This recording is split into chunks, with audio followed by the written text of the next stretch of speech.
Meadowglen Springs was a suburban oasis where each house boasted a freshly painted exterior and lawns were kept to uniform, HOA-mandated lengths. Light posts lined the sidewalks, providing gentle illumination during evening strolls. At first glance, the neighborhood seemed tranquil, almost idyllic. Neighbors politely waving hello, children playing safely on cul-de-sac streets. Yet behind the manicured hedges, tension brewed courtesy of a particularly overbearing HOA and, more specifically, one of its members, a middle-aged woman named Brenda Arlington, though nearly everyone behind her back called her Karen. Karen had earned her derisive nickname through years of petty meddling. She rarely missed a chance to cite the thick HOA rulebook, scolding neighbors for the slightest deviation. Many saw her as a self-appointed enforcer, using her position to shape Meadowglen Springs in her rigid vision. People tolerated her, some out of fear, others out of indifference, but no one dared openly challenge her. Little did they suspect that her meddling would escalate to a shocking act of sabotage, one that would nearly topple an elderly resident and expose the ugliness beneath her polished facade. Richard Hayden was 78, a widower who had lived in Meadowglen Springs for almost 2 decades. Beloved by those who truly knew him, he was known for his warm smile and gentle demeanor. His small, single-story home sat at the neighborhood's western edge, ringed by flower beds he carefully tended. Age and arthritis made walking painful, so Richard used a simple wooden cane for support, an heirloom from his father, whittled from sturdy oak. Richard, physically limited but mentally spry, spent many afternoons on his porch, reading newspapers or sipping tea. He rarely roamed far, especially after a minor hip injury 2 years prior. Though independent, he welcomed small acts of help from neighbors. Linda, across the street, often brought him homemade soup or help with his trash bins. George, next door, mowed part of his lawn to ease the burden.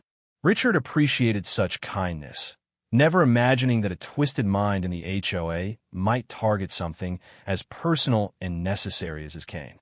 Karen considered Meadowglen Springs her personal fiefdom. She served on the HOA's Aesthetics Compliance Committee, a role that gave her access to monthly property surveys and complaint logs. She strolled the sidewalks almost daily, clipboard in hand, scanning for eyesores or violations. A stray garden gnome? She noted. A mailbox not matching the approved color? Another citation. Residents learned to dread her sudden appearances at their doorsteps. Over time, Karen's presence was largely tolerated, if not welcomed, but she had grown restless. Many had begun ignoring her petty notices, and the HOA board seldom pursued her most trivial complaints. She needed a fresh crusade to reassert her authority. Her gaze soon fell upon Richard's humble corner of the neighborhood. Perhaps it was his porch decorations, or the fact that he sometimes left a watering can out. She began looking for something, anything, to prove she was still a force to be reckoned with. One morning, Karen spotted Richard sitting on a bench near the community pond, feeding ducks. His wooden cane rested beside him, a subtle reminder of his frailty. Karen's eyes flicked to the cane's worn handle, the scuffed bottom. She found the object out of place, like something from a different time that didn't align with Meadowglen's crisp, modern look. It wasn't a violation per se, but it nagged her sense of uniformity. She overheard him chatting with a younger neighbor, describing how the cane had sentimental value.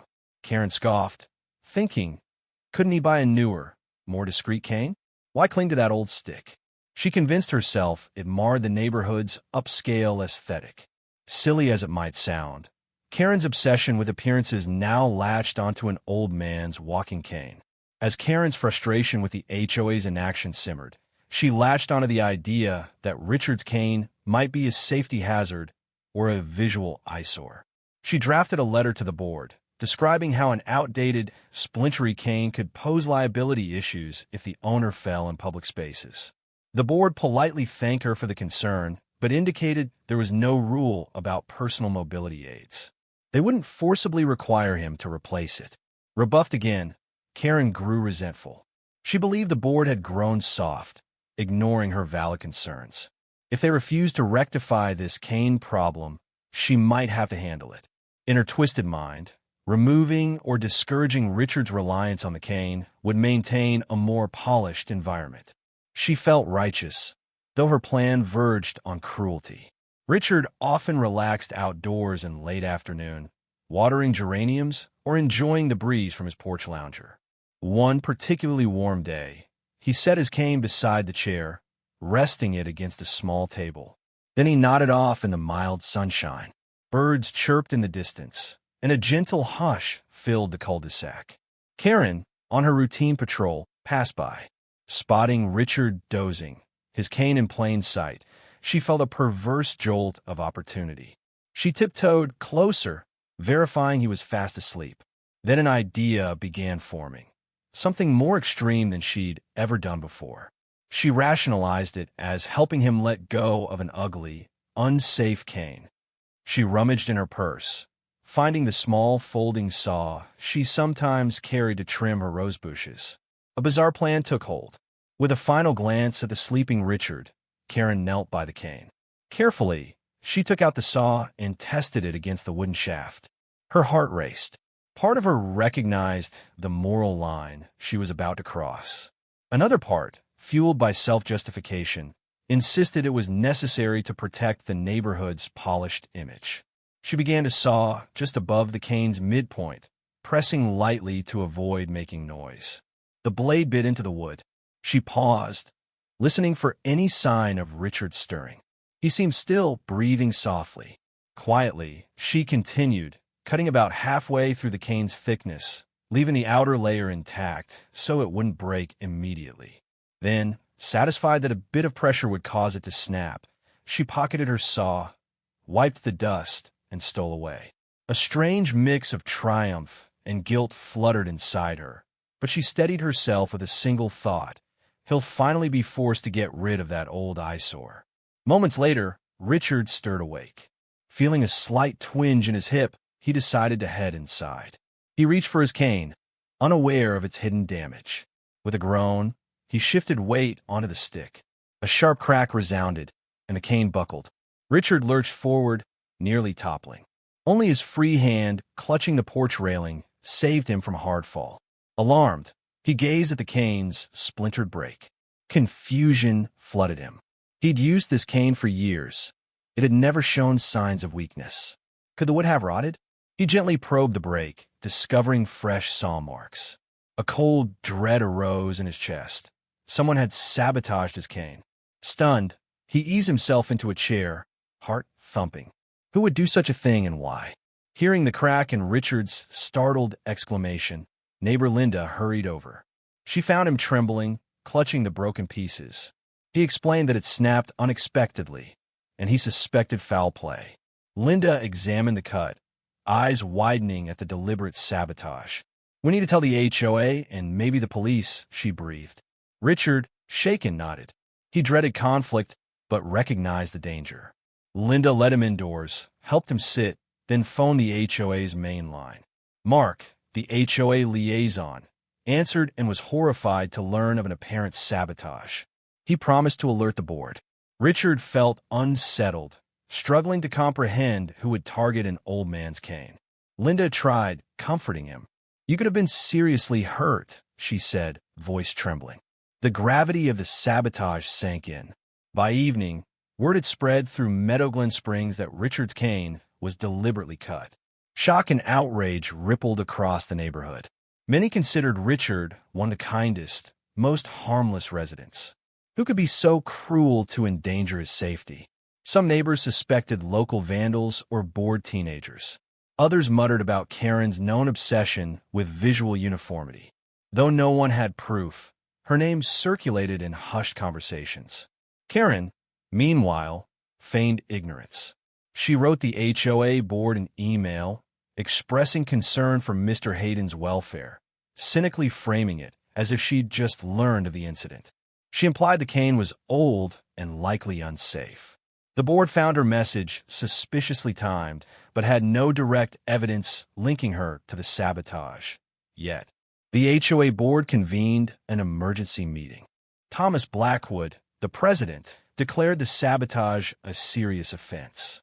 We don't have security footage or eyewitnesses, but we can't let such acts go unaddressed, he said. They agreed to email the community, condemning the sabotage and asking for any leads. They also offered to help Richard acquire a new cane. Linda, present at the meeting, insisted they treat this as a potential assault. The board nodded gravely. Afterward, the HOA circulated a statement, "Sabotage of assistive device. We condemn the deliberate cutting of Mr. Richard Hayden's walking cane. This action endangers a respected senior. We urge anyone with information to come forward. Our community stands for safety and respect. There is no place for violence."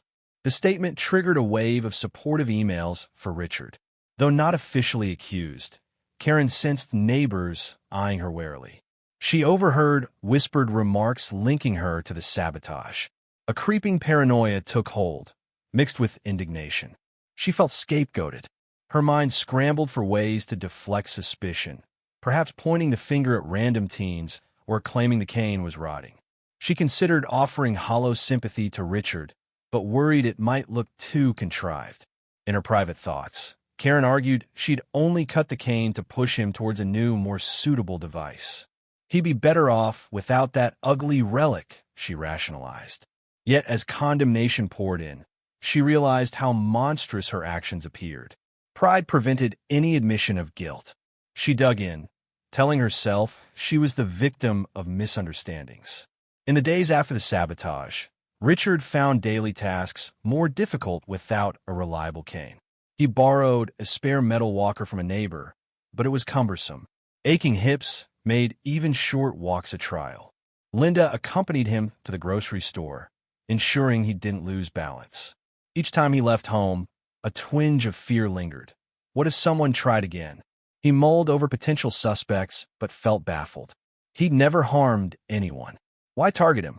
The notion that Karen might stoop to such malice crossed his mind, given her track record. But he lacked proof. Stress weighed heavily on him. He valued independence, hated feeling vulnerable. The sabotage struck at both his body and spirit. Outraged, neighbors rallied around Richard. A few proposed holding a fundraiser to buy him a top-of-the-line cane, or possibly a walker with custom features. Another group discussed installing cameras near the community's common areas to deter further vandalism. Linda helped coordinate a small yard sale, with proceeds earmarked for a cane upgrade. The entire fiasco ironically brought the neighborhood closer, forging alliances to protect Richard and assert that sabotage wouldn't be tolerated. Karen observed these developments from the sidelines, unsettled by how the incident fueled compassion for Richard.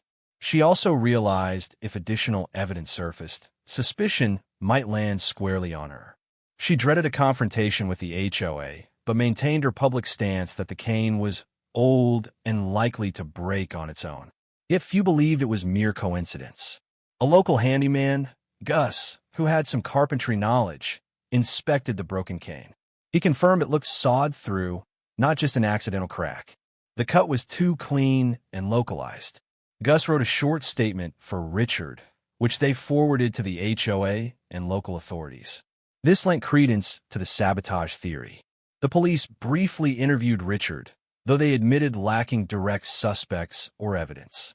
Thomas Blackwood from the HOA, moved by Gus's findings, wrote in the monthly newsletter, "Mr. Hayden's cane was intentionally damaged. We stand united against such cruelty." The bulletin included info about an upcoming donation drive for Richard's new mobility aid. The wave of solidarity heartened Richard, though he yearned for a simpler life where he could trust his own porch without fear. In private, Karen wrestled with conflicting emotions. Part of her felt a pang of remorse. She never intended to truly hurt Richard. She rationalized that he'd only stumble a bit, realized the cane was no good, and switched to something that blended better. But now, seeing the uproar, her miscalculation was apparent. Another part of her bristled with anger. Why was everyone making her the villain? They're coddling him, she told herself. She vented to a friend who promptly cut the conversation short upon realizing the truth. Karen had likely committed a vile act. The friend was horrified, telling her this was unacceptable. Karen was stunned by the rejection, further isolating her. She concluded she couldn't confide in anyone. Still, her pride barred any admission. She found ways to blame Richard, labeling him stubborn for clinging to that cane. It was a twisted mental gymnastics to dodge responsibility. Linda and George discovered a collapsible, robust cane model with a built-in alarm button that, when pressed, could send a short-range signal or sound to alert neighbors in case of fall. They showed Richard an online listing. He was intrigued, like giving him a safety net. He'd never known such technology existed for canes. The cost was high, but the yard sale fundraiser was going well, and the HOA offered to chip in. Richard hesitated, feeling unworthy of so much fuss. Linda insisted, "You deserve the best. That old cane was special, but this new one might be safer. Let us help." Moved by the generosity, Richard agreed. They placed the order, expecting it within a couple of weeks. The emotional significance was profound, neighbors uniting to give him not only a new cane, but renewed confidence. A silver lining in the face of sabotage. A strange quiet settled over Meadow Glen Springs. The initial outrage remained, but no new leads on the sabotage emerged. Karen laid low, spurning public events. She still walked the neighborhood, but her once brazen manner was subdued. Residents eyed her with thinly veiled hostility. Some crossed the street to avoid her. She seldom complained now, aware she was under a figurative microscope. In Richard's corner of the neighborhood, a mix of gratitude and unease lingered. He kept the broken cane's remnants as evidence, though no police progress was likely. Each time he glimpsed the splintered wood, he felt a pang of sorrow for the lost heirloom and a flash of anger at the unknown perpetrator. He told himself a new, sturdier cane would be safer, but the old oak stick carried memories of his father and wife. The sabotage had robbed him of more than just a walking aid. At the monthly HOA meeting, the sabotage dominated discussion. People demanded better security, possibly cameras or stricter watchfulness. The board reiterated condemnation, vowing to impose fines or even expulsion from committees if the culprit was found. Karen sat silently in the back row, feeling a mix of dread and fury. She listened to emotional testimonials from neighbors praising Richard and condemning the sabotage. When the floor opened for comments, Linda spoke up, describing how close Richard had come to serious injury. She insisted the HOA send a strong message that physically tampering with assistive devices was beyond the pale. Applause followed. Karen left quietly before the meeting adjourned, feeling heat in her cheeks. Her gambit to rid the neighborhood of an ugly cane had triggered condemnation from nearly everyone. One afternoon, a local reporter, hearing rumors of the sabotage, arrived in Meadow Glen Springs. They interviewed Linda, who explained the shocking act against an elderly man's cane. Richard, though shy, agreed to speak on record briefly. He expressed heartbreak over losing a sentimental item and relief that neighbors stepped up to help him. The reporter snapped photos of the broken cane segments, the partial saw marks glaring. They also photographed Richard using a temporary walker, a poignant symbol of the sabotage's impact. Karen refused the reporter's request for comment, slamming her door. A short piece ran in the local paper titled "Neighborhood Outraged by Sabotage of Senior's Cane. Community Rallies in Response." The coverage spurred more local empathy for Richard, intensifying pressure on the HOA to find a culprit. The day finally came. A package arrived for Richard containing the advanced collapsible cane with a built-in alert button. Linda and George helped him unbox it. Its design was sleek but sturdy, with a comfortable grip and a small LED that flashed if the alert button was triggered. Eagerly, Richard tested its folding mechanism, practicing how to store it in a bag or expand it for walking. A wave of emotions hit him. The sabotage had been vile, but led to him obtaining a far superior cane than the old oak stick. He felt torn. He missed the sentimental value, yet recognized this new device offered better support and emergency features. The neighbors who contributed funds visited to see him walk with it, beaming at the sight of him more stable and safe. A sense of triumph replaced the gloom of sabotage. Determined to reclaim his independence, Richard ventured to the local park with his new cane. He walked more confidently, every step reinforced by the gadget's robust design. The cane's slight beep from the alarm sensor tested fine, discreet, only sounding if pressed. People at the park greeted him warmly. Some recognized the story, applauded him for bravely moving on. He felt a spark of renewed vitality, no longer overshadowed by the memory of the broken oak cane. Karen, passing by from a distance, spotted him. She scowled.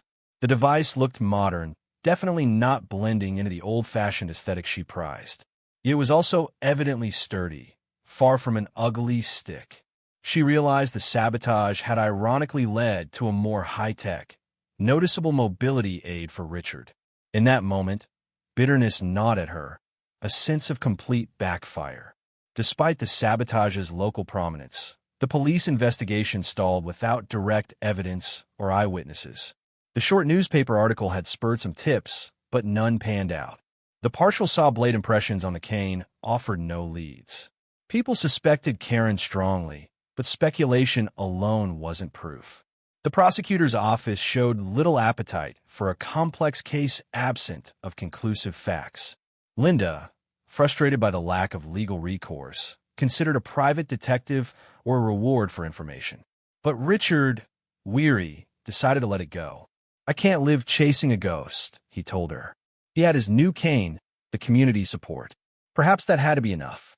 Linda respected his choice, though she quietly harbored hopes that the truth would surface eventually. Karen resumed her daily walks, but her manner was subdued. Neighbors parted ways as she passed, offering frosty nods at best. She recognized that she was effectively ostracized, yet her belief in her personal mission remained. She insisted that old, unsightly items or odd devices ruined the neighborhood's charm. The fiasco had taught her to be more cautious, though, so she refrained from any further sabotage. Richard, for his part, found himself glancing over his shoulder if Karen was near. He gleaned from her stiff posture and occasional sneer that she disliked his new cane even more. Yet her power was diminished. He was protected by the court of public opinion. No one would side with her if she tried to meddle again. The standoff continued, a silent tension bridging the gap between them. Amid the turmoil, Richard's bond with Linda and George deepened. They visited often, sharing meals, laughter, and stories. Linda discovered Richard's hidden passion for painting miniature landscapes, a hobby he'd once pursued but abandoned after his wife's passing. She encouraged him to pick it up again, helping transform a spare room into a small art studio. The new cane gave him the steadiness to stand at an easel for short periods. This supportive environment rejuvenated Richard. The sabotage ironically spurred deeper connections. He realized the entire fiasco, though painful, revealed how many neighbors genuinely cared. In quiet moments, he thanked fate that the break in his cane had not caused a devastating fall, acknowledging how fragile life could be. Karen's attempts to rally some neighbors to her side failed. People turned a cold shoulder. They recalled how she previously hounded them for minor violations, leaving them with no goodwill. Now that she'd likely committed an act of sabotage, any veneer of trust was gone. At HOA gatherings, her suggestions for stricter aesthetic rules fell flat. She saw how others rolled their eyes or outright contradicted her. The once fearsome enforcer found herself marginalized, with no official support. Behind closed doors, Karen felt cornered, longing for the days when her citations carried weight. She considered stepping down from the HOA altogether, but pride prevented her. If she left, it'd look like an admission of guilt. So she remained, nursing her bitterness, overshadowed by the knowledge that her sabotage ironically spawned greater acceptance of non-traditional items, like Richard's new high-tech cane. Weeks passed, and Richard grew more comfortable using the collapsible cane. Encouraged by Linda, he attended an HOA social event in the community clubhouse. Though not normally social, he wanted to show gratitude for neighbors' generosity. He arrived to quiet applause, many curious about his new device. Some seniors asked if they, too, could get similar canes for stability. Richard found himself an unwitting spokesperson for improved mobility aids. Karen, lurking near the refreshment table, I'd Richard's demonstration of how the cane folded and triggered a silent alert if pressed. She burned with resentment. Every mention of how the sabotage led to a better cane stung her, a reminder that her plan had backfired. She slipped out early, fuming that the event she once helped oversee was now celebrating the very outcome she'd tried to prevent. Buoyed by the positive reception, the HOA formed a small subcommittee on neighborly support, aiming to help residents with mobility issues or other challenges. Linda volunteered. Richard joined as an advisor. They considered installing more benches around walking paths, creating a volunteer system to check on older folks living alone. The sabotage fiasco had sparked a genuine desire to foster a safer, kinder environment. Karen bristled at these soft programs, believing them unnecessary. But her opinions carried no weight now. As the subcommittee progressed, Oakview's once strict and fear-laden atmosphere gradually relaxed, replaced by a friendlier, more inclusive vibe. Richard's voice, once overshadowed, now guided improvements that could help all seniors. The local paper, noting the positive changes at Meadow Glen Springs, returned for a follow-up story. They interviewed Richard about life after the sabotage and the new subcommittee. He proudly demonstrated his cane's features, praising neighbors for uniting behind him. The reporter contrasted this with Karen's alleged sabotage, observing how the community overcame hatred with empathy. The resulting article, From Cruelty to Community, How a Sabotage Cane Inspired a Neighborhood, portrayed Oakview as a place that turned a crisis into a transformative moment.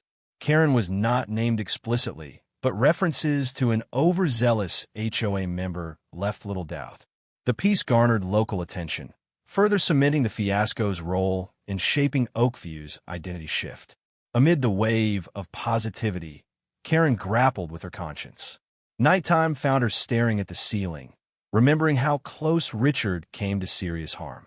She'd only meant to sabotage the cane enough that he'd be forced to discard it, not nearly fall. A whisper of guilt gnawed at her, though overshadowed by indignation that she was now a neighborhood pariah. Sometimes she almost typed an anonymous apology note but deleted the draft. Pride loomed too large. She told herself it was too late. An apology wouldn't fix anything, and she refused to admit wrongdoing publicly. The seeds of guilt and anger coexisted, fueling her internal turmoil. One rainy afternoon, Richard struggled to carry groceries from his car. The new cane helped, but balancing heavy bags was tricky. Suddenly, Karen drove by, slowed her sedan, and paused, presumably to watch. A moment later, she stepped out, approached him. Heart pounding, Richard braced for confrontation, but she quietly said, "Let me help." She took one bag, walking it to his front porch. He murmured, "Thank you." A strained silence enveloped them. She gave a curt nod, retreated to her car, and drove off without further word. Richard stood under the porch roof, stunned. Had Karen shown a flicker of remorse? The gesture was small, overshadowed by the sabotage. Still, it left him uneasy. Perhaps she's not all evil, he thought, though trust remained shattered. The HOA board, spurred by ongoing suspicion and community pressure, decided to impose a penalty for the cane sabotage, even if they couldn't prove Karen's guilt in court. They reasoned that enough circumstantial evidence pointed to her, previous complaints, her known hostility, timing, and a wave of condemnation. They invoked a rarely used rule allowing fines for malicious acts harming a resident's property. Karen received an official notice of fines, citing conduct unbecoming of an HOA member, with a stiff monetary penalty. Outraged, she threatened to sue the HOA for defamation. The board responded that she was free to challenge it, but they stood by the measure. Strapped for allies, Karen faced an uphill battle. Paying the fine or fighting it would both be humiliating. Furious, she quietly paid, hoping to keep the matter from escalating to a full hearing that might expose more of her wrongdoing. Despite the drama, daily life in Meadow Glen Springs continued. Kids returned from school, families barbecued on weekends. Richard spent peaceful mornings on his porch, reading or painting small canvases.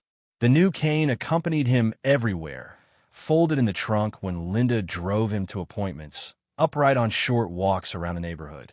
He rarely glimpsed Karen, who often stayed indoors or rushed by in her car. When their paths crossed, an uneasy tension hovered. She never apologized, yet the sabotage's memory lingered, a cautionary tale. Meanwhile, the community's blossoming spirit of cooperation overshadowed her negativity. People felt freer to express themselves without fear of petty enforcement. Embracing renewed confidence, Richard displayed a few of his miniature landscape paintings at a local seniors art show. He stood with his cane, explaining how it offered stability for longer painting sessions. Spectators admired his delicate brushstrokes, capturing quiet suburban scenes, some reminiscent of Meadow Glen Springs. The show's modest success buoyed his self-esteem. Linda and George, attending the exhibit, marveled at his hidden talent. They teased him about selling them for a tidy sum. Richard chuckled, more content than he'd felt in years.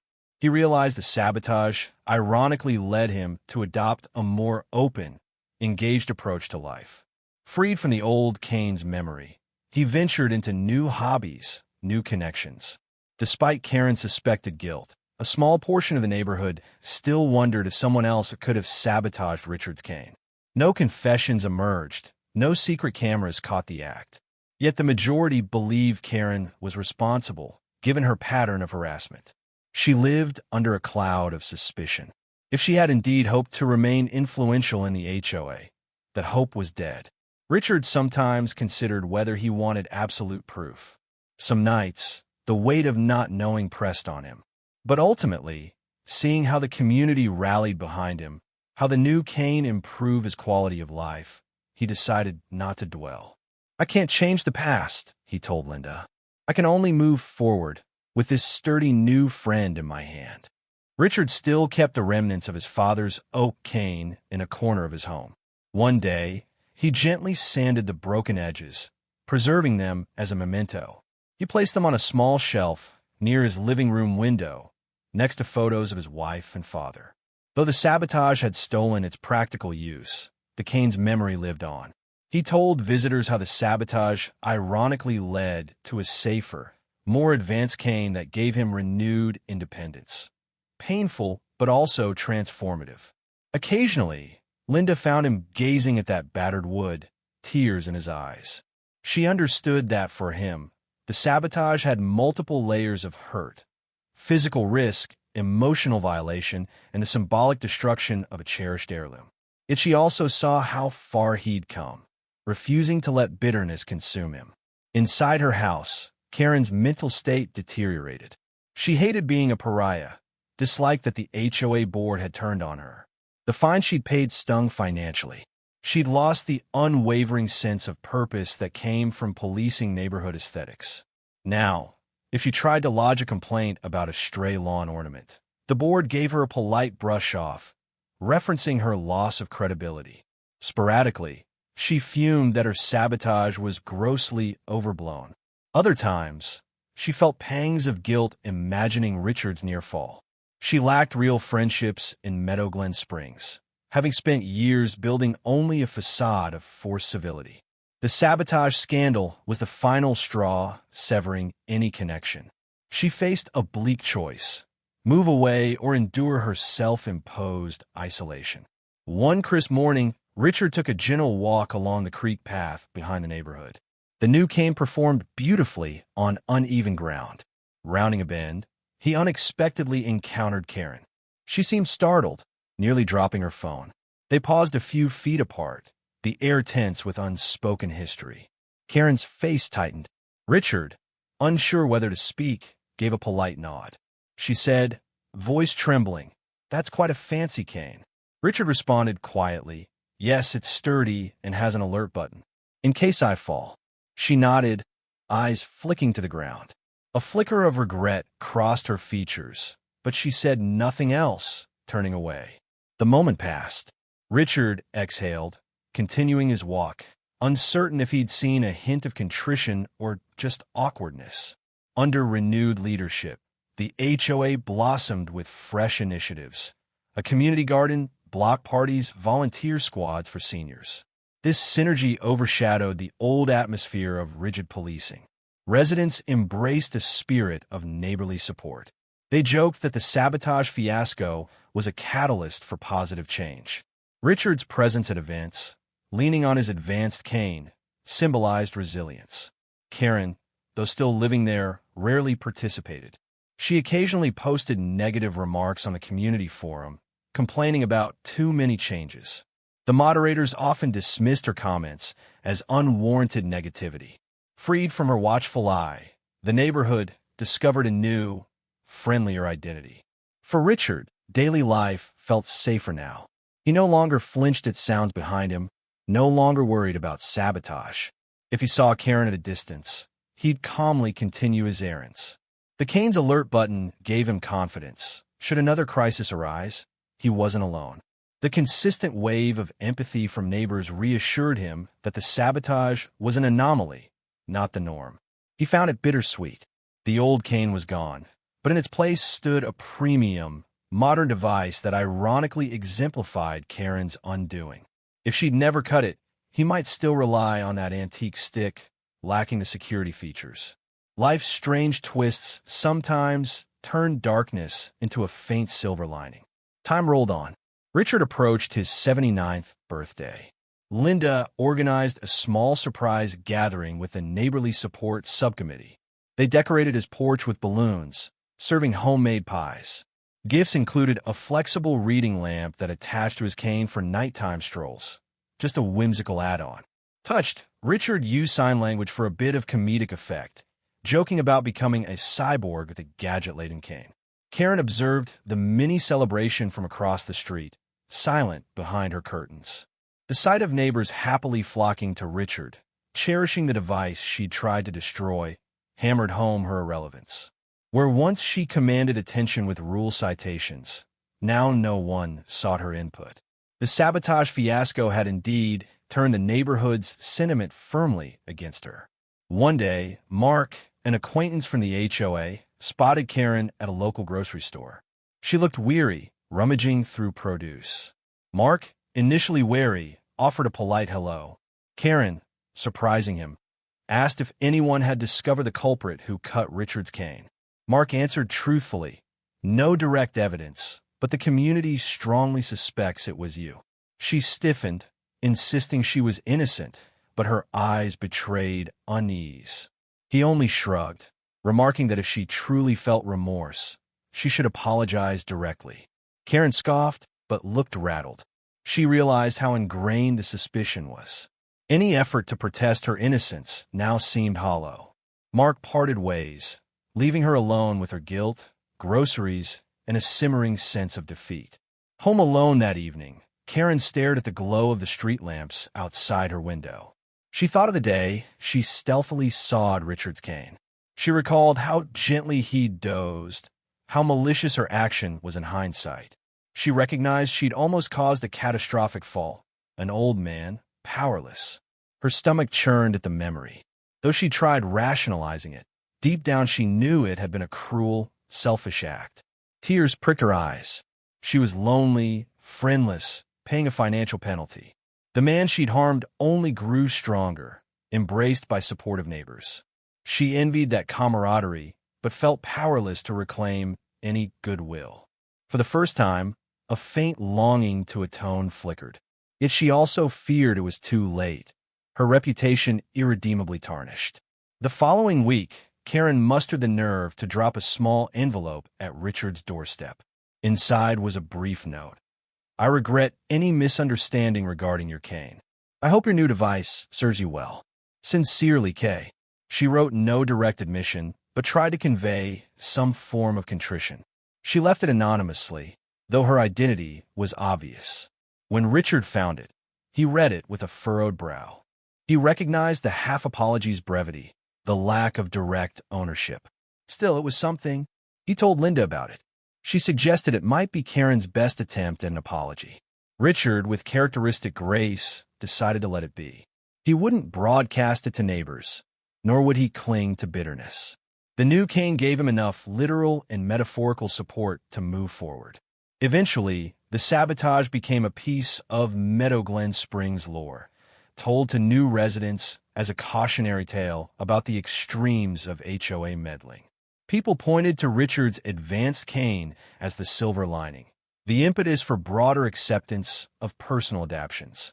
Over time, the hostility around the incident mellowed into a lesson about compassion and boundaries. Karen, though still living there, receded into the background of community life. Richard thrived, enjoying each day, leaning on a collapsible cane that ironically outshone any eyesore Karen might have loathed. In gatherings, if asked, Richard gently recounted how the neighborhood came together to help him after a malicious act, emphasizing the warmth that overshadowed cruelty. This served as a testament. Sometimes the darkest deeds inadvertently spark the brightest unity. As Richard approached his 80th year, he found purpose in championing fall prevention measures for seniors. He started a small local group that demonstrated various cane types, explaining features like folding joints and alert buttons. The group offered free brochures about safe mobility.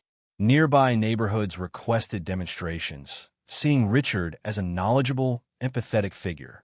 He accepted invitations, sometimes traveling with Linda as an assistant. In a subtle but powerful twist, the sabotage had propelled Richard into activism, ensuring no other senior would suffer from an unsafe or sabotage cane. He became a local voice for elder independence, bridging compassion and practicality. Each time he showcased the cane's features, he reminded the audience that technology and neighborly kindness could preserve dignity and health. Years later, strolling home at dusk with his ever-reliable cane, Richard paused near the tree line overlooking Meadow Glen Springs. Lights from the houses twinkled like friendly beacons. He remembered the shock of that day his old cane snapped, the uncertainty that followed. He also recalled the outpouring of love, the final arrival of the advanced cane. Life had changed drastically for him, for the better. Karen's house remained in the distance, dark and unwelcoming. She stayed a recluse, rarely interacting. Yet the community thrived, having shed the gloom of her overbearing presence. Richard exhaled, feeling a sense of closure. The sabotage that once threatened his stability instead ushered in a new era of empathy and modernization. He tapped the cane lightly on the sidewalk, forging onward, confident that in Meadow Glen Springs, compassion had ultimately triumphed over cruelty.